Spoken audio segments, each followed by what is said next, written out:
Para sa mga niloko at iniwan ng mga asawa, partner o jowa nila. Kapag alam ninyong paulit-ulit na kayong niloloko at ginagago, iwanan nyo na.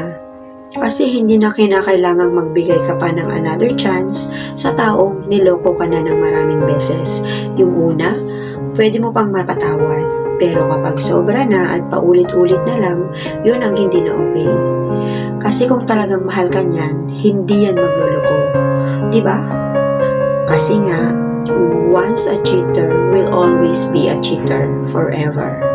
Except dun sa mga taong natauhan at na-realize kung gaano pala sila nakasakit ng damdamin ng isang tao na wala namang ginawa kundi ang mahalin lang sila. Isa na dyan yung partner ko. Palaging tandaan na ang taong manloloko, hindi yan titigil hanggat hindi nakukuha ang gusto.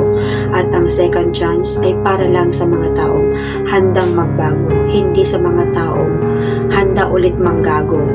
Hindi porket libre ang maging tanga ay araw-arawin mo rin. Gamitin din ang utak paminsan-minsan. Huwag lagi puso ang pairalin para hindi ka laging nasasaktan.